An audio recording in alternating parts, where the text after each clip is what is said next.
Hey everyone, नमस्कार सभी को। कैसे हो आप सभी? उम्मीद करती हूँ कि आप सभी ठीक होंगे और आप सभी का मेरे इस YouTube चैनल आपकी सखी ईश्वर भक्ति नेगी पर हार्दिक स्वागत है। तो आज हम बात करते हैं ये जो PMFE योजना के तहत कार्यशील पूंजी सहायता के लिए आवेदन भरना है ना, तो इस आवेदन फॉर्म को आप कैसे भरेंगे। ये जो फॉर्म है, इस फॉर्म को कैसे भरना है, इस पूरे फॉर्म को आपको मैं आज भरकर दिखाऊंगी। तो इससे पहले आप इस फॉर्म को भरें, थोड़ा सा आपको PMFE के बारे में जानना भी ज़रूरी है ना। तो चलिए थोड़ा सा जानते हैं कि PMFME क्या है। आत्मनिर्भर भारत अभियान के तहत प्रधानमंत्री formalisation of micro food processing योजना की शुरुआत की गई है। इस योजना का मुख्य उद्देश्य जितने भी इंडिविजुअल माइक्रो एंटरप्राइज है जो गांव स्तर पर समूह में जुड़कर फूड से रिलेटेड कार्य कर रहे हैं, फ्रूट से रिलेटेड कार्य कर रहे हैं, जैसे अचार, जैम, चटनी, आप फलों से, दूध से, डेयरी से, इस प्रकार से आप फूड से रिलेटेड कार्य कर रहे हैं, तो इन महिलाओं को प्रति सदस्य 40,000 रुपये की राशि दी जा रही है। तो ये जो राशि दी जा रही है, जो ये वित्तीय सहायता सीड कैपिटल के रूप में दिया जा रहा है, क्यों? ताकि महिलाएं जो फूड से रिलेटेड कार्य कर रही है, फ्रूट से रिलेटेड, डेयरी से रिलेटेड कार्य कर ही रही है, तो आप जो ये सीड कैपिटल की राशि दी जा रही, इससे और अच्छे से अच्छी क्वालिटी के साथ काम कर सके, आप छोटे छोटे उपकरण खरीद सकें, है ना, ताकि आप जो ये कार्य कर रहे हैं ये कार्य और बेहतर वे में कर सकें। ये जो सीड कैपिटल की राशि जो आपको वित्तीय सहायता दी जा रही है, ये सहायता आप तक देने का उद्देश्य ही यही है कि जो आप काम कर रहे हैं, जिससे आप अपनी आजीविका कमा रही हैं, उस काम को और अच्छे क्वालिटी के साथ कर सकें। तो चलिए जानते हैं इस फॉर्म को आपको कैसे भरना है। PMFME योजना के तहत कार्यशील पूंजी सहायता के लिए आवेदन, ये फॉर्म नंबर फर्स्ट है। इसमें 7-8 पेज हैं। ये जो पहला फॉर्म है उन्होंने भरना है जिनके जो है ना समूह में सभी सदस्य नहीं भर रहे, इंडिविजुअल अकेला, जैसे मुझे भरना है ना अकेले ने, तो मैं फर्स्ट फॉर्म को भरूंगी। और अगर ग्रुप में 3, 4, 5 लोगों ने करना है तो पहला पेज को नहीं भरना है, सीधे दूसरे पेज से शुरू करना है, यहाँ से ग्रुप वर्क शुरू होता है, ठीक है। और अगर ग्रुप में सिर्फ एक ही सदस्य ने भरना है अपना, तो फिर आप अकेले भरना है इसको, ठीक है। ये जो फॉर्म है इसमें देखो लिखा भी है कि इस फॉर्म में 2 भाग है, ठीक है। प्रथम भाग उद्यमी के विवरण का फॉर्म या प्रारूप है। फॉर्म 1 का उपयोग SHG के एक व्यक्तिगत सदस्य द्वारा किया जाना है और फॉर्म नंबर 2 का उपयोग SHG समूह के लिए किया जाना है। ये जो पहला पेज है ये सिर्फ जब आप इंडिविजुअल भर रहे हैं तो तभी भरना है। ग्रुप वर्क, ग्रुप में 2, 3, 4, 5 लोग भर रहे हैं ना, तो पेज नंबर 2 से शुरू करना है, ठीक है। तो चलिए ये फॉर्म नंबर 1 को मान के चलते हैं कि एक संगीता नाम की एक सदस्य हैं जो अकेले ने भरना है, तो इस फॉर्म को कैसे भरेंगे। पेज नंबर 1 से शुरुआत करनी है। नंबर 1, उद्यमी का नाम, आपको अपना नाम डालना है। तो यहाँ मैंने लिखा है संगीता, आपको अपना नाम डालना है, ठीक है। उद्यम का नाम, जो आपका एंटरप्राइज है उसका नाम, तो यहाँ पर मैंने सत्यम लिखा है जो समूह का नाम है, ठीक है। या फिर किसी का अपना, आप लोग का शॉप का नाम है जो आपने वहाँ खोल रखा है उसका नाम है, तो वो भी डाल सकते हैं। अब नंबर 3 है कृषि उत्पाद, खाद्य उत्पाद या फिर MFP का उल्लेख करें। तो फिर हमको यहाँ क्या करना है, खाद्य उत्पाद, हमको खाद्य उत्पाद लिखना है यहाँ पे, ठीक है। SHG का नाम या फिर SHG का कोड। SHG का नाम क्या है आपका, सत्यम SHG, या फिर आपके पास कोड नंबर उपलब्ध है तो आप SHG कोड भी लिख देना। पता, अब आप इंडिविजुअल अपने का भर रहे हो तो गाँव ढागर ख्वांगी, आपको यहाँ पर अपने गांव का नाम लिख देना है। गांव का नाम, ग्राम पंचायत का नाम, ब्लॉक का नाम, जिले का नाम और राज्य का नाम, ठीक है, डाल दिए इस प्रकार से। और 11 नंबर पे है उद्यमी बैंक खाता विवरण। अब जो है ये जो पेज नंबर 1 किसका है, इंडिविजुअल का है ना, अकेले का है, संगीता जी का है। तो उनको क्या करना है, यहाँ पर खाता धारक का नाम संगीता, बैंक संख्या आपको अपने जो है ना अपना पासबुक का बैंक संख्या लिखना है, बैंक का नाम कौन से बैंक में, SBI में, PNB या फिर अदर बैंक में है वो लिख देना है। शाखा क्या, ब्रांच, आपका जो अकाउंट है कौन से ब्रांच में वो लिख देना है और यहाँ पर IFSC कोड डाल देना है। ठीक है, ये पहला पेज अकेली महिला भर रही होगी ना अगर, तो वो भरेंगे। ठीक है, आगे बढ़ते हैं पेज नंबर 2 में। उसके बाद अकेली महिला, आप पीछे डिटेल तो सभी भरेंगे जिस प्रकार से हैं, लेकिन यहाँ पर जो है पेज नंबर 2 में आप ग्रुप वर्क के लिए हैं, देखो कैसे हैं। उद्यम का नाम सीधे से ही आपका जो एंटरप्राइज है उसका नाम क्या है, सत्यम। आपको जो समूह का, ग्राम संगठन का जो भी नाम है वो लिख देना है, नहीं आपके एंटरप्राइज का जो नाम है वो लिख देना है। ज़्यादातर आप समूह के नाम से ही खोलते तो समूह का नाम ही लिख देना है। ठीक है, कृषि उत्पाद, खाद्य उत्पाद या फिर किसके लिए हमने भर रहे हैं, ये हम खाद्य उत्पाद के लिए भर रहे हैं, तो आपको यहाँ पर खाद्य उत्पाद लिख देना है। SHG का नाम, SHG कोड या फिर ID, आपको अपने SHG का नाम डाल देना है। SHG कोड है तो वो भी डाल सकते हैं। पता, चाहे आप ग्रुप में भर रहे हैं ना, अब तो एक ग्रुप में सभी महिलाएं एक ही गांव की होगी ना, तो सभी का एड्रेस भी वही आएगा। गांव का नाम ख्वांगी डाला है मैंने, आपको अपने गांव का नाम डाल देना है। ठीक है, ग्राम पंचायत ख्वांगी, ब्लॉक का नाम कल्पा, जिले का नाम किन्नौर, राज्य का नाम हिमाचल प्रदेश। आपको यहाँ पर अपने गांव का डिटेल भर देना है। समूह के सभी सदस्य शामिल है, हाँ या नहीं। अब एक समूह में 8 महिलाएं, मान के चलते 8 महिलाएं, 10 महिलाएं, 12 महिलाएं हैं, अगर वो सभी के सभी भर रहे हैं तो तब हाँ लिख देना कि समूह के सभी सदस्य इसमें शामिल है। अगर 10 में से 2 नहीं भर रहे हैं, कोई 3 नहीं भर रहे हैं, किसी 4 को भरना है, 3 को भरना है, इस प्रकार से होगा तो आपको यहाँ पे नहीं लिख देना है। तो ये जो है मैंने उदाहरण के लिए जो फॉर्म भरा है उसमें नहीं टिक किया है, क्योंकि किसी ज़रूरी नहीं है ना कि सभी सदस्य भरे, हो सकता है 8 में से 1 ना भरे, 2 ना भरे, तभी लिखा है मैंने यहाँ पे नहीं। यदि प्रश्न 2 के लिए उत्तर नहीं है तो इसमें शामिल SHG सदस्यों की संख्या इंगित करें। यानी अगर हम जो है ना ये जो प्रश्न नंबर 2 में नहीं को टिक करते हैं, यहाँ पे नहीं लिखते हैं, तो आपको यहाँ पर कितने लोग भर रहे हैं इस फॉर्म को वो लिख देना है, संख्या कितनी है वो लिख देना है। अगर हाँ तो फिर इसकी ज़रूरत नहीं है। ठीक है, SHG सदस्यों के नाम शामिल थे। अब जो है यहाँ पर 5 मैंने लिखा है कि 5 लोगों ने लेना है, तो उन 5 के नाम लिख देना है। आपको भी जितने आपके समूह में लोग ये इस योजना का लाभ ले रहे हैं उन सदस्यों के नाम लिख देना है। ठीक है, पदाधिकारी या फिर नोडल व्यक्ति का नाम, यहाँ पर प्रधान या सचिव का नाम लिख देना है आपको, है ना। SHG समूह बैंक खाता विवरण, अब जो है ये जो फॉर्म नंबर 2 है इसमें किसका खाते का विवरण जाएगा, आपके समूह का। खाता धारक का नाम, अब आपके जो समूह का अकाउंट खुला होगा ना वो लिख देना है, सत्यम SHG। खाता संख्या, बैंक का नाम, बैंक की शाखा, ब्रांच कहाँ पर है और IFSC कोड यहाँ पर समूह का जाएगा, क्योंकि आप ये समूह का फॉर्म भर रहे हैं ना।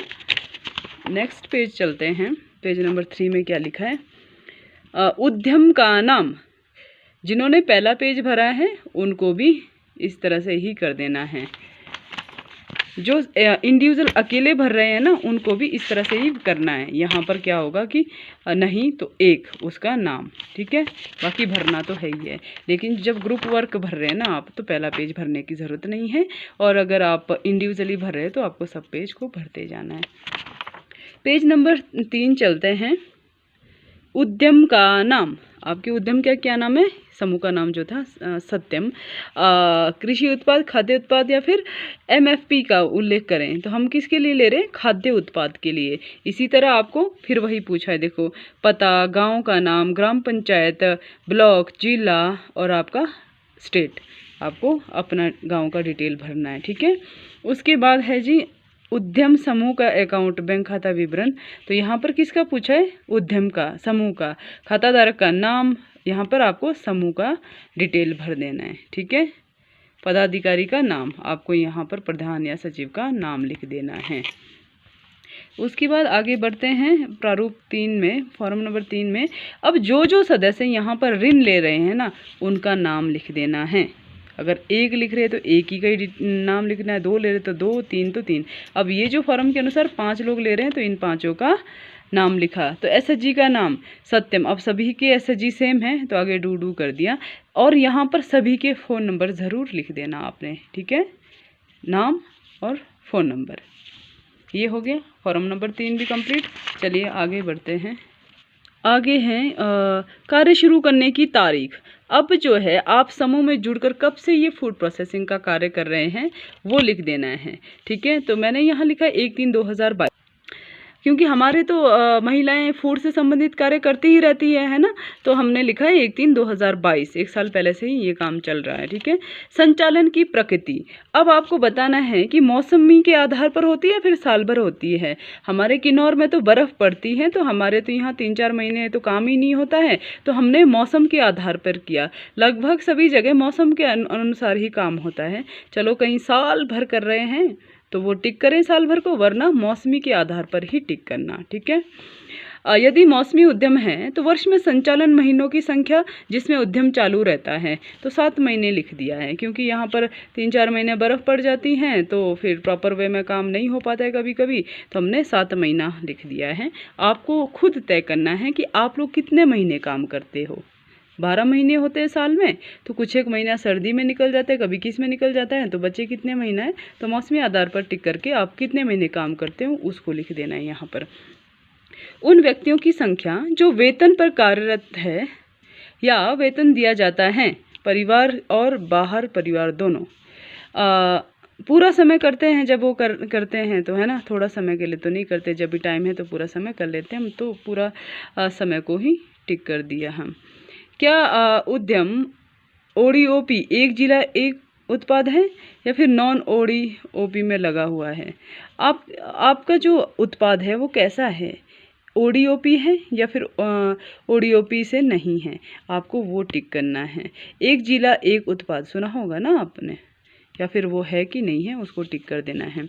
वेतन पर कार्यरत परिवार के सदस्य, अवेतनिक कार्यरत परिवार सदस्य, अच्छा वेतन पर कार्यरत सदस्य नील है ना, और अवैतनिक, क्योंकि देखो हम लोग जो है ना एक समूह में काम कर रहे हैं तो पेमेंट तो देते नहीं एक दूसरे को, और सभी मिलके काम करते हैं, तो यहाँ अवैतनिक कार्यरत परिवार सदस्य 5, हम 5 लोग मिलके कर रहे हैं, ठीक है। तैयार, आपको यहाँ पर जितने लोग फॉर्म भर रहे हैं, जितने लोग काम कर रहे हैं उतने ही सदस्य लिख देना है। तैयार उत्पाद श्रेणी, सभी प्रासंगिक पर सही का निशान लगाए। अब जो है ना आप जो तैयार कर रहे हैं उत्पाद वो किस फील्ड में क्या करके कर रहे हैं उनमें टिक लगाना है। जैसे बकरी उत्पाद, काजू आधारित उत्पाद, मवेशी और मुर्गी चारा, अनाज और दलहन, देखो आप इन सब चीज़ों के लिए मिल रहा है। तो हम क्या करते हैं, हम फलों पर आधारित उत्पाद तैयार करते हैं ना, एक हम उसको टिक कर रहे हैं। बाकी आपको जिन जिन पे टिक करना है आप कर सकते हैं, आप जिस वे में काम करें, जिस हिसाब से काम करें आप उसमें टिक करें। लेकिन हमारे यहाँ तो फलों पर आधारित है तो फलों पर कर रहे हैं। और दूध और दूध आधारित, इस पे भी टिक कर सकते हैं आप। जो मशरूम से संबंधित कार्य करें वो मशरूम पे टिक करें, ठीक है। इसके अलावा आप क्या कर रहे हैं, सब्जी पर आधारित है तो सब्जी पर टिक करें, या फिर अन्य, इस तरह से आप जिस फील्ड में जैसे काम कर रहे हैं आप उसको टिक करना है। 28 ऑप्शन है, ठीक है। उसके बाद है तैयार उत्पाद का विवरण देना है। तो आप क्या तैयार कर रहे हो, जैम, अचार, चटनी, जो भी आप तैयार कर रहे हैं, पनीर, उसको लिख देना है यहाँ पर। कच्चे माल के मुख्य स्रोत सूची से चयन करें। कच्चे माल के मुख्य स्रोत क्या है, संबंधित ब्लॉक के भीतर ही, संबंधित जिले के भीतर ही, जिले के बाहर खरीद किया जा रहा है, राज्य के बाहर, या फिर दूसरे स्रोत हैं। लगभग फ़िलहाल तो हमारे ज़िले के भीतर ही था, तो हम तो सोचते हैं कि जो काम हमारा अभी डिस्ट्रिक्ट लेवल पे या फिर ब्लॉक लेवल पे हो रहा है तो हमको उसी को टिक करें। और जिनका अगर स्टेट लेवल पे काम चल रहा है, बस स्टेट से बाहर इनकी खरीदारी हो रही है, तो आप वहाँ पर भी टिक कर सकते हैं। आपको खुद तय करना है कि आपका काम किस लेवल पर है। पिछले वित्त वर्ष की लगभग बिक्री रुपयों में, अब 1 साल से अगर आप काम कर रहे हैं तो आपने कमाया भी होगा ना, तो आपको यहाँ डाल देना है कि पर सदस्य कितने डाले। अब इंडिविजुअल भर रहे हैं तो 30,000 डाल दिया था मैंने कि चलो कम से कम पूरे 7-8 महीने में 2-3 हज़ार करके, 7 महीने में 3-3 हज़ार, 4-4 हज़ार करके 31,000 तो कमा ही लिया होगा। तो पर सदस्य के लिए 30,000 डाल दिया था मैंने। और जैसे कि समूह के हिसाब से कर रहे हैं तो 30 हज़ार रुपये 5 सदस्य ने किया तो 1.5 लाख हो गए, है ना। आप वैसे भी डाल सकते हैं, आपको अपने साल के कमाई अनुसार डाल देना है यहाँ पर। क्या उद्यम यूनिट आपके घर से चलती हैं? हाँ, यस, क्योंकि हमारा जिनका तो आपका अलग से यूनिट बना रखा है वो नहीं पे टिक कर देना है। अब हमारे तो यूनिट घर से ही चलते हैं, तो हमने हाँ को टिक कर दिया है। आपको खुद तय करना है कि आपका यूनिट कैसे काम कर रहा है, ठीक है। क्या आप किसी मशीन का उपयोग करते हैं बिजली कनेक्शन के साथ? हाँ या नहीं? अगर नहीं करते हैं कोई भी बिजली कनेक्शन तो नहीं कर देना। अगर करते हैं, जैसे आप मिक्सर जूसर कुछ भी ऐसे चलाते हैं, तो यस पे टिक कर दो, है ना। क्या आप किसी उपकरण का उपयोग करते हैं? कोई उपकरण यूज़ करते हैं आप? तो हाँ, नहीं तो नहीं में टिक कर देना है, ठीक है। तैयार उत्पाद बेचने का स्थान, आप कहाँ पर बेच रहे हो इसको? जिले के भीतर, जिले के बाहर, कहाँ बेच रहे हैं वो लिख देना है। हम तो जिले के भीतर बेच रहे थे तो उसको टिक कर दिया है। क्या FSSAI लाइसेंस उपलब्ध है? अब जो है ना फूड प्रोसेसिंग कार्य कर रहे हैं तो ये लाइसेंस की भी ज़रूरत पड़ती है, लेकिन आपको इसमें यहाँ पर जो है ना, अगर किया है तो हाँ लिख देना है, नहीं तो नहीं। और किसी ने आवेदन किया गया, अप्लाई करके रखा है तो आवेदन किया गया है, ऐसे लिख देना, ठीक है। पंजीकरण लाइसेंस नहीं है, अभी हमारे पास है ही नहीं तो नहीं लिख दिया।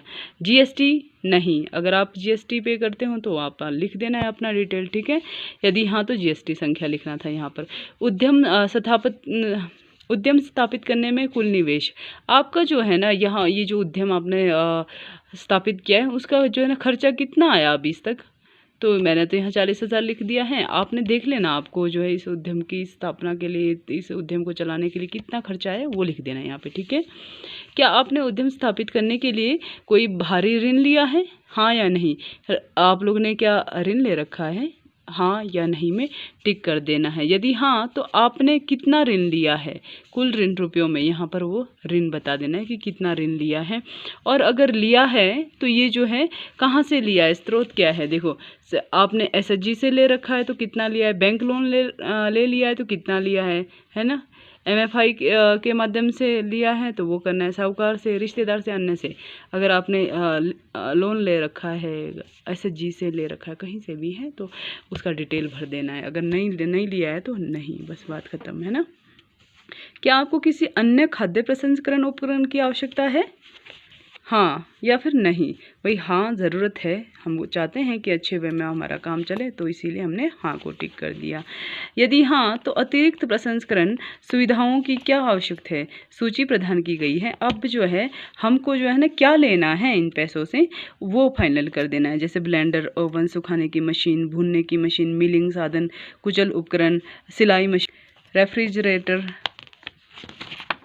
ठीक है, ये सारे हैं, इनमें से टिक कर देना है। ज़्यादातर ब्लेंडर, ओवन की ज़रूरत पड़ती है, किसी को सुखाने की मशीन की ज़रूरत पड़ती है, फ्रिज की ज़रूरत पड़ती है ना, तो आपने किसी को भी टिक कर देना है कि आपको क्या चाहिए। उसके बाद है अगला है अतिरिक्त कार्यशील पूंजी की आवश्यकता, कितने की ज़रूरत है आपको? तो मैंने तो यहाँ 40,000 लिख दिया है। आप लोग देखो आपको कितने की ज़रूरत है। पर सदस्य 40,000 है ये। अगर आप जो है ग्रुप वर्क में भर रहे हैं तो 5 लोगों का भर रहे थे ना हम, 5 का 20, तो यहाँ पे 2 लाख लिख देना है आपने, ठीक है। पर सदस्य 40,000 है, 5 लोग हैं तो 2 लाख हो जाएगा। कुल धन की आवश्यकता, टोटल धन कितना, वही पर सदस्य 40,000 चाहिए, लेकिन 5 है तो 2 लाख, 6 है तो उसको 40,000 से गुना करके उतना कर देना है। NRLM MIS पर खाद्य उद्यम और पोस्ट की तस्वीर आवेदन की तारीख के साथ एकत्रित की जाने वाली तस्वीर की हार्ड या सॉफ्ट कॉपी। अब इसके बाद जो है ना आप लोग जो काम कर रहे हैं उसकी एक फ़ोटो कॉपी भी चाहिए। पीछे आपके समूह का बैनर लगा होगा और आगे आप सभी समूह के सदस्य अपने प्रोडक्ट के साथ इस तरह का एक फ़ोटो खींचना है, जिसकी ज़रूरत पड़ेगी हमारे को। मैं इस बात से घोषणा करती हूँ कि या फिर करता हूँ आवेदन 1 और 2 में दी गई जानकारी सही है, और यदि मुझे कोई कार्यशील पूंजी की राशि ऋण के रूप में प्रदान की जाती है तो इसका उपयोग इस व्यवसाय की कार्यशील पूंजी बढ़ाने के रूप में और छोटे उपकरणों को खरीद के लिए किया जाएगा। अब इंडिविजुअल थे तो संगीता जी ने अपना डिटेल भर दिया और स्टैम्प मार के प्रधान और सचिव ने साइन कर दिया। लेकिन अब ग्रुप हैं तो आप यहाँ पर प्रधान या सचिव अपना नाम, अपना डिटेल दे दें, स्टैम्प मारे और दोनों ने साइन कर देना है, ठीक है, इस फॉर्म को। तो चलिए और अगला पेज जानते हैं। अब है एसएचजी स्वीकृति। अब समूह से भी स्वीकृति मिलनी चाहिए, तो ये फॉर्म समूह से वेरीफाई करना है। देखो कैसे, हम एंटरप्राइज और एसएचजी सदस्य का नाम समूह के सदस्य का नाम क्या था, इंडिविजुअल भर रही थी ना वो, संगीता के नाम से। अगर ग्रुप का है तब भी आपको यहाँ प्रधान या सचिव का नाम लिख देना है। के नाम से समूह का नाम, अपने समूह का नाम डाल देना है। ग्राम संगठन का नाम मैंने किन्नर कैलाश लिखा है, आपको अपने ग्राम संगठन का नाम लिखना है, ठीक है। से ऋण आवेदन को स्वीकार कर रुपये इतना 40,000 रुपये, ये पर सदस्य इनका है ना, संगीता जी का इंडिविजुअल है तो 40,000 लिखना है, ग्रुप वर्क है तो 40,000 गुना जितने आपके सदस्य है उतना लिखना है। से खाद्य प्रसंस्करण उद्यमों के लिए कार्यशील पूंजी योजना के तहत अनुमोदित करते हैं। यह ऋण आवेदन संख्या, एसएचजी की बैठक संख्या, प्रस्ताव पृष्ठ संख्या। अब जो है ना, जो हमारी कार्रवाई रजिस्टर होती है वहाँ पर भी लिखा जाना है, वहाँ की पृष्ठ संख्या, पेज नंबर, आपका कार्रवाई रजिस्टर का पेज नंबर लगना है। और पुस्तक में बैठक संख्या, कौन सी बैठक संख्या में आपने ये जमा किया था, आपने उस समय का लिख देना है। और दिनांक, उस दिन का क्या डेट था में अनुमोदित किया गया है, ठीक है। उसके बाद एसएचजी पदाधिकारी हस्ताक्षर, प्रधान का स्टैंप और सिग्नेचर और सचिव का स्टैंप और सिग्नेचर, ये कर लिया हमने एसएचजी से वेरीफाई इसको। उसके बाद अगला पेज है, लास्ट पेज है, ये है ग्राम का अनुमोदन। अब जो आपका ग्राम संगठन है उससे करना है इसको। हम एंटरप्राइज और एसएचजी सदस्य का नाम, जो संगीता है इंडिविजुअल है या फिर आपके वो भी हैं तो आप प्रधान या सचिव का नाम जाएगा, ग्रुप वाला भी है ना, ठीक है। के नाम से समूह का नाम सत्यम एसएचजी। अब समूह का नाम, ग्राम संगठन का नाम, आपको अपने ग्राम संगठन का नाम डालना है। से ऋण आवेदन को स्वीकार कर 40,000 रुपये खाद्य प्रसंस्करण उद्यमों के लिए कार्यशील पूंजी योजना के तहत अनुमोदित करते हैं। 40,000 पर सदस्य है ना, 5 सदस्य 6 सदस्य अनुसार यहाँ पर गुना कर देना है 40,000 से। और यह ऋण आवेदन ग्राम संगठन की बैठक प्रस्ताव पृष्ठ संख्या, पेज नंबर, ग्राम संगठन की जो रजिस्टर है, कार्रवाई रजिस्टर का पेज नंबर, पुस्तक बैठक संख्या और दिनांक से अनुमोदित किया जाता है। और वीवो पदाधिकारी हस्ताक्षर 1, जो हमारे ग्राम संगठन के प्रधान हैं, अध्यक्ष हैं, उनका स्टैंप और सिग्नेचर, और ग्राम संगठन के सचिव का स्टैंप और सिग्नेचर। इस तरह से आपको ये फॉर्म भर देना है, ठीक है। पीएमएफएमई योजना के तहत कार्यशील पूंजी सहायता के लिए आवेदन इस तरह से भरा जाना है। पेज नंबर 1 इंडिविजुअल है और उसके बाद पेज नंबर 2 ग्रुप वर्क से शुरू होता है भरना। इंडिविजुअल भी सभी को सेम ही है, लेकिन यहाँ पर थोड़ा सा परिवर्तन आएगा कि एक सदस्य और अपना नाम आएगा, बाकी सब पेज को इस तरह से ही भरना है, ठीक है। तो इस तरह से हमने जो है आपको पीएमएफई फॉर्म को भरकर दिखाया। उम्मीद करते हैं आपको अच्छा लगा होगा। अच्छा लगा तो लाइक, शेयर और सब्सक्राइब ज़रूर करना। मिलेंगे अगली वीडियो में, तब तक के लिए नमस्कार। Thank you for watching. Bye bye.